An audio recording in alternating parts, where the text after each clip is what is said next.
Voici mon premier lieu de travail, en plein cœur de Madrid. Impressionnant, n'est-ce pas?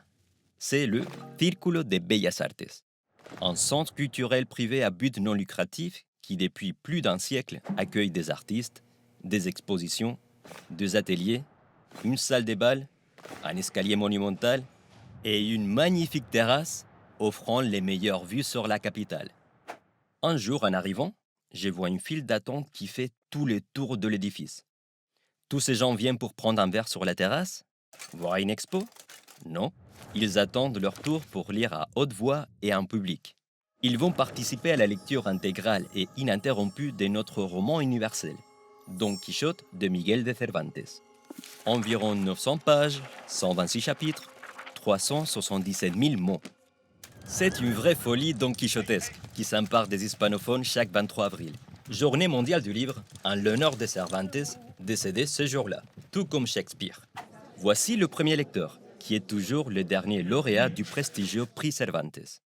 Des politiciens, des artistes, des intellectuels et des chaînes de télévision assistent au lancement de la lecture, qui démarre avec la phrase mythique « Dans une bourgade de la Manche, dont je ne veux pas me rappeler le nom ». À partir de là, des centaines de personnes, plus ou moins anonymes, bien habillées ou pas, certaines en costume d'époque, d'autres déguisées, se succèdent pendant plus de 2 jours et 2 nuits, sans interruption, pour lire une dizaine de lignes chacun, jusqu'à la dernière page.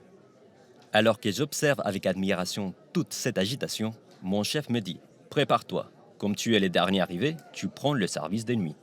De minuit à 7 heures du matin, ma mission est de veiller à ce que la lecture ne s'interrompe pas. Donner la parole à chaque lecteur, ajuster les temps de lecture en fonction des capacités ou de l'état d'ébriété de chaque participant, réveiller ceux qui se sont endormis en attendant, et surveiller ce qui se passe au fond de la salle, ou bien fermer les yeux dessus.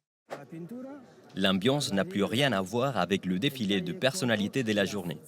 Maintenant, ce sont des serveurs qui passent après la fermeture des bars, des femmes de ménage qui viennent avant de commencer leur travail, des fêtards un peu ivres, des balayeurs ou des adolescents qui veulent impressionner leur petite amie. Au beau milieu de la nuit, un homme s'approche de moi pour me demander une faveur. Il a passé plusieurs années en prison et me propose 50 € pour que je les laisse lire un passage précis du chapitre 58, deuxième partie de Don Quichotte, le discours sur la liberté. Alors je l'entends lire. La liberté est l'un des dons les plus précieux que le ciel ait fait aux hommes. Je suis tellement ému que je verse une larme. Au fond de la salle, d'anciens détenus venus l'accompagner applaudissent. Depuis cette nuit-là, et pendant les 7 années où j'ai travaillé à la lecture, j'ai toujours demandé à faire le service des nuits. Je me souviens sortir à l'aube, les yeux gonflés de liberté, de littérature ou des folies. Aujourd'hui, il y a moins de files d'attente car les lecteurs réservent des mois à l'avance. D'autres participent par visioconférence depuis n'importe quel endroit de la planète et l'événement réserve toujours des surprises, comme cette version rap. Llegó a la casa de don Diego de Miranda, viendo la aldea donde ella se encontraba, recordó a Dulcinea